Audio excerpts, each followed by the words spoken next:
Bonjour à tous, nous sommes dans mon jardin. J'ai décidé de mettre en œuvre aujourd'hui une butte de type Hugel Culture. C'est une technique développée par notamment Sepp Holzer ou encore Philippe Forer. Cette technique vise à intégrer du bois en décomposition dans une butte de culture.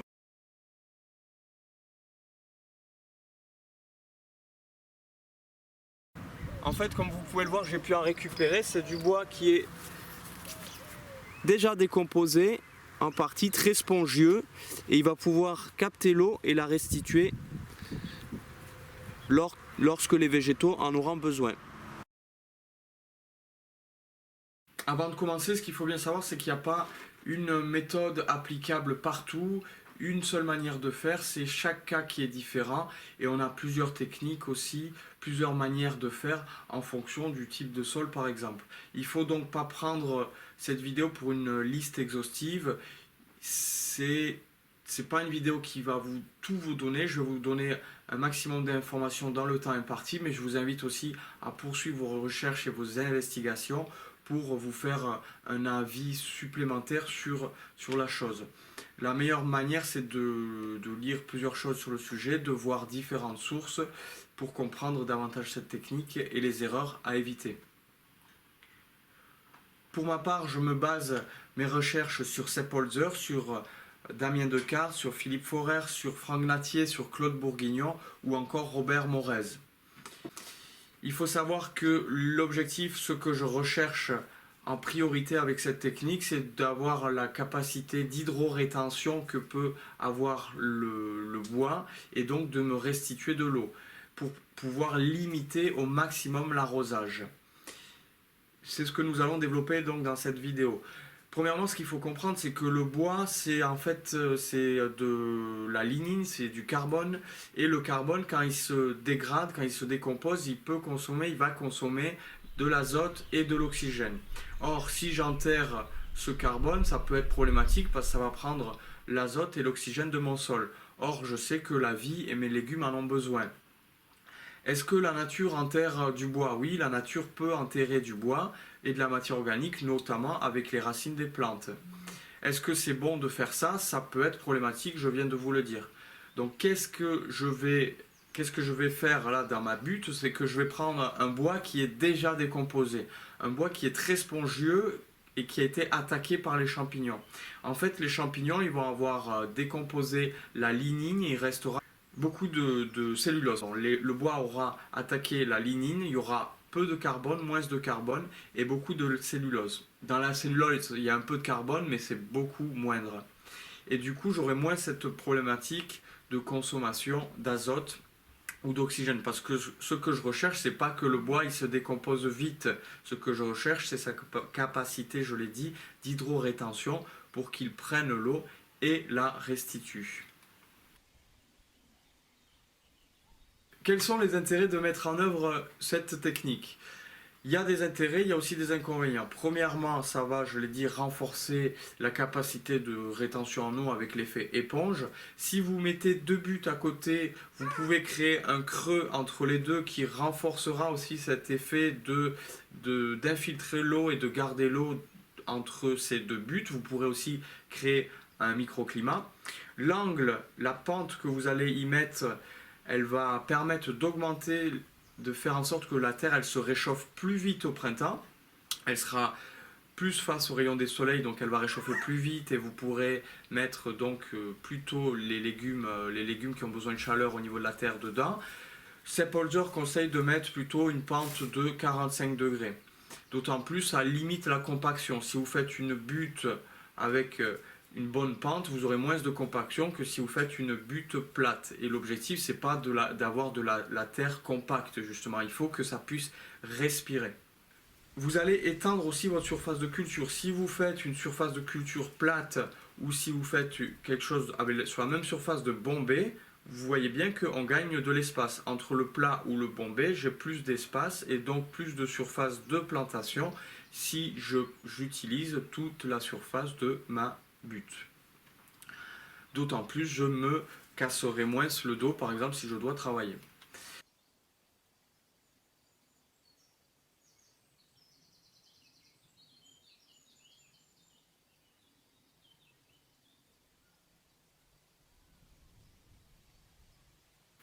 Sur les inconvénients, il y a aussi des inconvénients à prendre en compte, c'est qu'on a un temps de réalisation qui est long. On va perturber notre sol au début, on va le retourner, on va le travailler et on va dépenser de l'énergie pour mettre en œuvre cette technique. Après, une fois qu'elle est mise en place, on est censé ne plus bouger, ne plus refaire la butte. Ça peut durer 5, 10, 15, 20 ans, ça dépend. Et on ramène la matière organique en surface.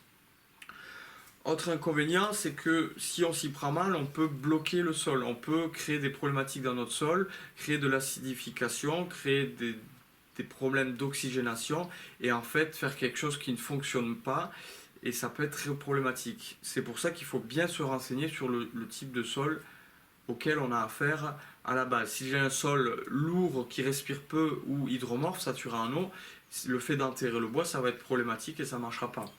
Il faut aussi que je prenne en compte le potentiel, la différence entre le bénéfice et les risques. Est-ce que j'ai plus de bénéfices à tenter cette technique que de risques? Je peux par exemple, ça peut créer un espace qui va être le paradis des campagnols et bon moi j'ai rien contre les campagnols. Après si c'est le paradis des campagnols, ben, peut-être qu'ils vont au final vous limiter dans vos plantations de légumes sur cette butte. Mais il faut d'abord dans la conception regarder les caractéristiques pédoclimatiques. Quel est mon sol, quel est mon climat, d'où vient le vent. En fonction du vent, je peux, par exemple, Sepolder, il le fait, créer des buttes très hautes qui vont me permettre de faire un effet brise-vent. D'autant plus avec la végétation, ça peut accentuer cet effet. Je l'oriente en fonction du soleil. Je vais pouvoir créer des zones de soleil, des zones d'ombre. Je peux regarder aussi si je suis sur une pente, la direction des eaux, l'écoulement des eaux, comment l'eau va s'écouler sur mon terrain, de telle sorte que je puisse l'utiliser, la canaliser et l'infiltrer dans le sol. Attention, il y a des techniques à prendre en compte, Sepolder en parle aussi dans son livre. Au niveau de la forme, on peut faire différentes formes. Vous pouvez faire plus ou moins haut, vous pouvez faire plus ou moins large. Par exemple, si je fais 1m20, ce qui est bien, c'est que si je fais 1m20, hop, 60 cm, je suis à la moitié de la butte. Et quand je suis de l'autre côté, j'ai 60 cm. Donc, d'un côté de la butte, j'arrive à la moitié. Et quand je vais de l'autre côté, j'arrive aussi à la moitié. Ça permet de travailler facilement sur cet espace. Si je peux le travailler de par-dessus. Après, bon, ça dépend de la hauteur. Voilà, il y a plusieurs façons de voir la chose. Ça demande dans tous les cas de la créativité, de l'inventivité. Vous allez pouvoir mettre ça en œuvre et aussi faire preuve d'artistique, dans la manière de mettre en œuvre, faire preuve d'art, oui, dans la manière de mettre en œuvre tout ça. Vous pouvez combiner celle-ci avec des cultures fruitières. Vous pouvez combiner avec des plantes de la famille des légumineuses ou fabacées qui vont enrichir votre butte en azote. La distance entre les buttes sera importante aussi. Si vous avez un tracteur, bien sûr, il faut prendre en compte cette distance pour pouvoir circuler facilement avec le tracteur. Et si le sol est trop humide, vous pourrez mettre en œuvre une évacuation d'eau un fossé qui amènera vers une mare, par exemple. Je commence par enlever les tasques et délimiter l'endroit où je vais mettre ma butte de culture. Alors, vous allez voir que je vais creuser, je vais enlever une épaisseur de sol. Je vais enlever à peu près 15 à 20 cm pour mettre les buttes dans la terre. J'aurais pu faire différemment, j'aurais pu mettre directement sur la surface du sol. Si on a un sol problématique, qui a du mal à respirer, il faut éviter d'enterrer profondément le bois parce que ça peut créer des problèmes au niveau de l'oxygénation. Moi, j'ai pas un sol qui est saturé en eau, alors j'ai décidé de tester comme ça, de enterrer les bûches.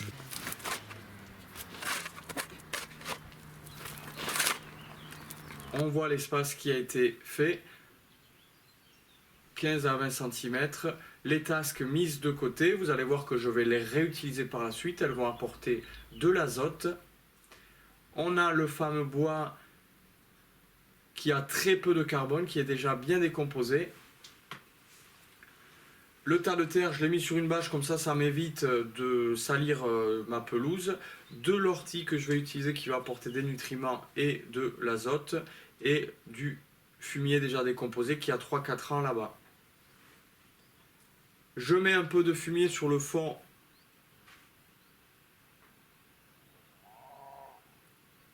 de ma butte de culture. En fait, la première année, ça va être une super butte de culture très riche, hein, avec les apports que je fais. Donc je vais y mettre des légumes gourmands. Je dispose les rondins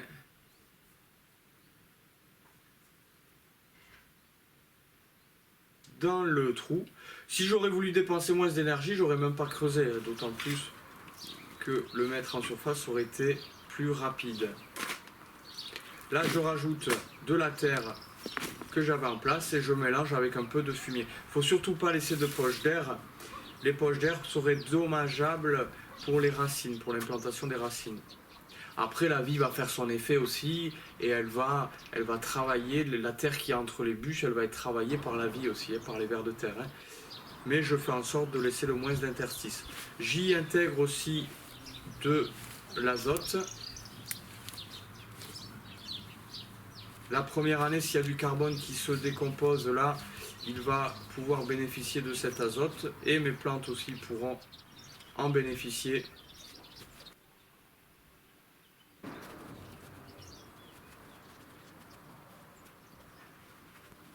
Je tasse bien.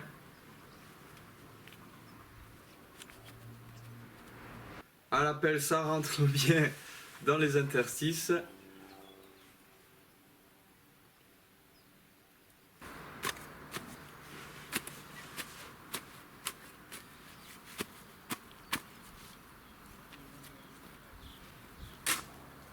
Je remets de la terre.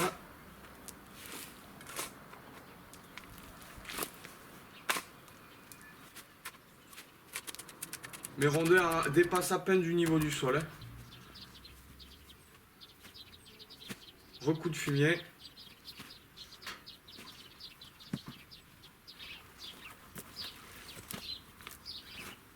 Et de nouveau des bûches. On voit ces polders qui les cassent à la masse aussi. Hein, parfois, ils les cassent à la masse pour les faire entrer entre les interstices. C'est polder, Philippe Forer, pardon. On voit Philippe Forer qui casse parfois les bûches à la masse pour les rentrer dans les interstices. Elles se cassent facilement. Hein.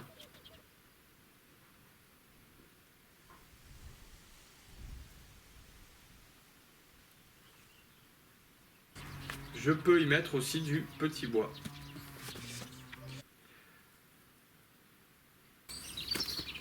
Là, je fais un bon arrosage. Qu'est-ce que ça va faire? En fait, ça va permettre de tasser davantage le sol, de faire rentrer la terre dans les interstices.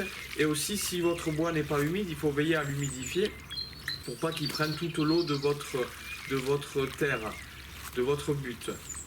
Donc, c'est pour ça qu'il va falloir bien humidifier le bois s'il est sec. Hein. Moi, c'était pas le cas. Et je recouvre maintenant.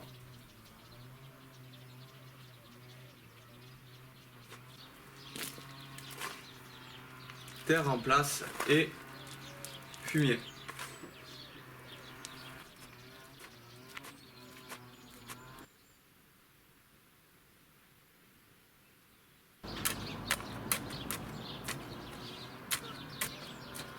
On tasse toujours, hein, et re-arrosage.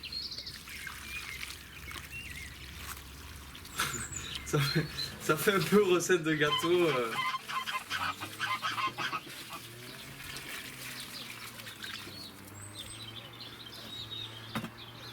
Alors là, les tasses, ce que je fais, c'est que je les mets retournées. Ça va pas repousser, je vais y remettre de la terre par-dessus. Ça va se décomposer, ça va nourrir la vie du sol qui vont aggrader ma terre.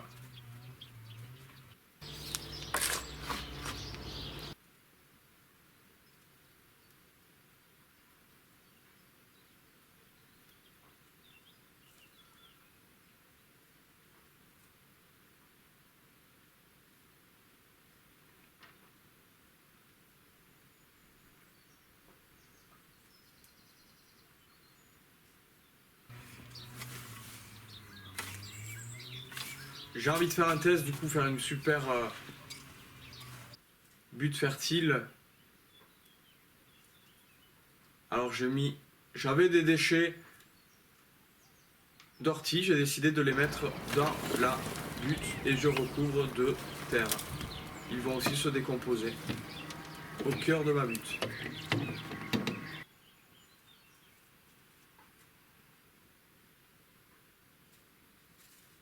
Bien sûr, avec le vent, l'oxygénation est bonne, hein.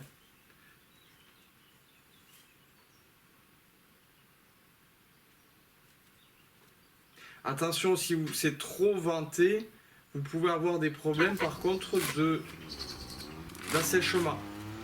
Alors le bas de la butte qui sera humide et le haut plutôt asséché. Il faut faire attention aussi au vent. Un peu ok, trop, moins bon. J'ai la chance d'avoir un poulailler, alors je peux récupérer du fumier directement sur place. Et là on voit... Si je fais une plantation là-dessus, je vais pouvoir utiliser toute la surface. Après, ce que j'ai voulu faire ensuite, vous allez le voir, j'ai voulu mettre en place des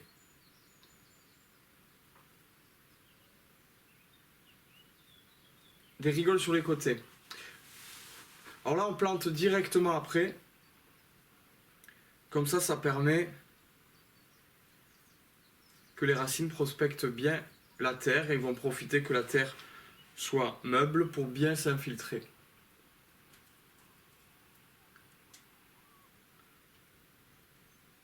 Je mets des légumes plutôt gourmands, hein, je vous l'ai dit, vu que là ça va être la première année très fertile.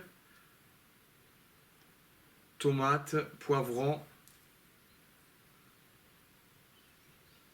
Alors là, une courge aussi. Je saupoudre le gâteau. Je mets un peu de cendre, j'en ai, donc tant qu'à y être, ça va apporter un peu de potassium.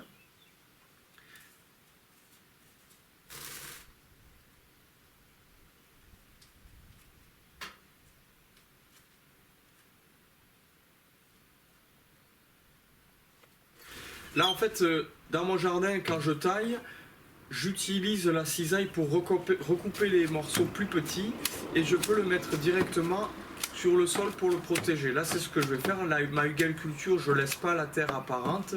Elle serait vouée à l'érosion et les aléas climatiques. Alors, je recouvre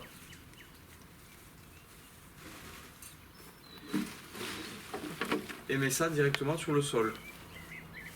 Je peux utiliser aussi la tonte et bien sûr un bon arrosage.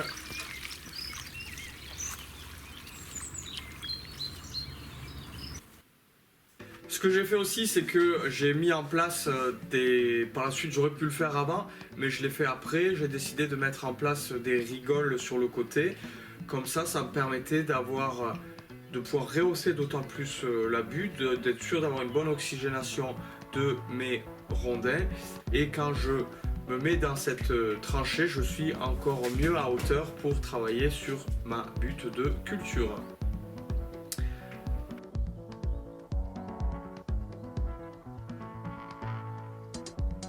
Voilà, c'était une manière de mettre en œuvre la hugelculture.